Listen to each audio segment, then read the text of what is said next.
Hey there, it's Frank with Thinkmoat. So today we're gonna go over how short-term memory works and how thoughts are used in short-term memory.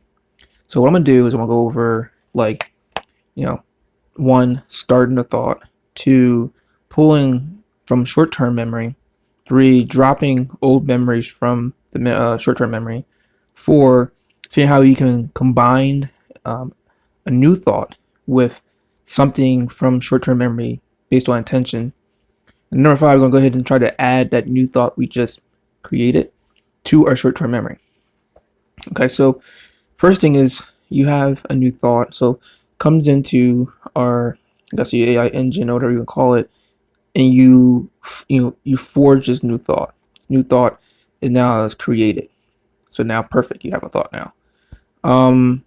Then what it does is, so you have your short-term memory. So we'll go into number two, which is your short-term memory. Your short-term memory is basically made up of five to nine thoughts, but typically seven is the term, right? We have two different paradigms here. We have the order by which they came in through sequence, and then we have the attention of those different memories. So, and this is all in short-term memory. So, for example, if I had one thought 7 thoughts ago, pretty much this one's going to be on the outgoing. So basically, this one here is about to go out, right? While this one's coming in. So here's the flow of the thought order going through, right? And this is by sequence. This is ranked by sequence.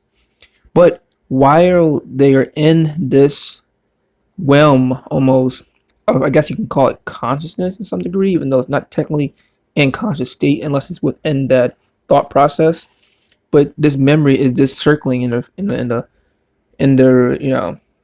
frontal cortex. So what happens is you use something called attention. So you have these several thoughts here, and you use attention on these several thoughts to choose what thought has the most attention. So, and you rank these based on that. So you may have a new ranking where I already numbered these, but say for example, you may have attention based on like 5, 3,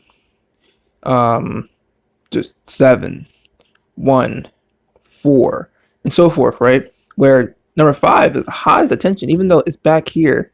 The fifth thought, or you had this 5, technically it's 5 thoughts ago in essence. It's the most attention thought-provoking idea to this thought here that you currently have. So what happens is, so I mentioned here's those thoughts, right? You're pulling from that. So number 3, you're dropping your old memories. You're going to drop the memory here, right? It's going to go away. Boom, boom, it's gone, right? That's out of the memory.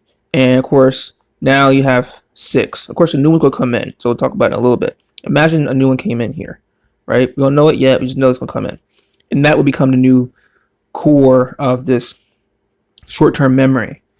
Now, given that's a new core of short-term memory, we have a new adjusted set of memories now. Basically, they call this a chunk. So every time you take a memory, and we'll go in chunks in a moment, but every time you take a memory from one item currently and you take attention from a previous item, you kind of chunking it together. So what I'm saying is, right now we have 7 thoughts, right? We're going to drop the old thought that's gone. Now we're going to combine a new thought with an existing thought, which then is considered chunking. So what I'm going to do with that is, if you have, like I mentioned here, you have attention, right? You take this current thought and you calculate the most attention based on this current thought, right? Which would be, in this case, number 1, and then number 2, and so forth all the way down, right? Now I know I had 5, 3, 7, 1, 4, but that's just ad hoc. Assume I have these numbers here, just based on intention. Now, I would use some kind of, I know quantum physics, but you would come in here and say, okay, let's break this down and try to use some way to choose between 1 and 2 to help your function not be so systematic in some degree, to, what's the word I'm looking for? Predictable, even though this is going to change wildly. But just to create some level of unpredictability, you would say, okay, here's my 2 different states here. I have to choose a state, and then once you go through, it reveals the state, either 1 or 2, right? These two thoughts that are most prevalent, these all just kind of fall off when it comes to being chosen for the next thought. So these two come through, and then choose that what maybe most likely be 1. And what's going to happen is in here is going to put the current thought with the existing thought, and that becomes a chunk. This now is chunked together, right?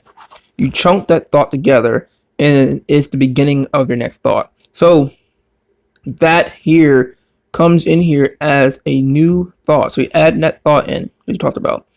Now that thought now is now forged and placed into your new set of short-term memory. While that last one we mentioned is gone, the new thought is there, and guess what? You have this new forged, new connection.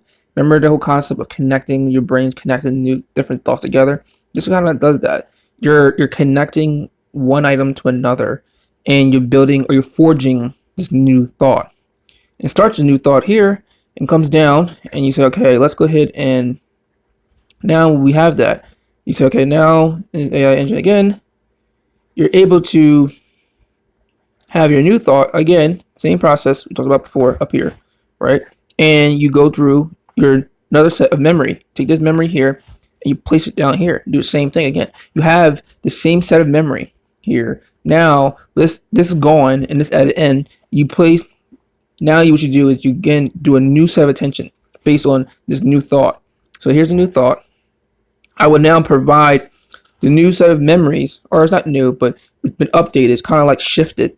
And what's going to happen is now you do new attention based on this new thought. So these values will all be different. So 1 may no longer be relevant. It might actually be 3 next time, because 3 is more relevant to the next thought, which means now this and this new thought will forge a new idea, a new chunk, and move forward. So you really begin to build a good concept. And this is just one high level concept when it comes to trying to work on an AI, high level thinking AI.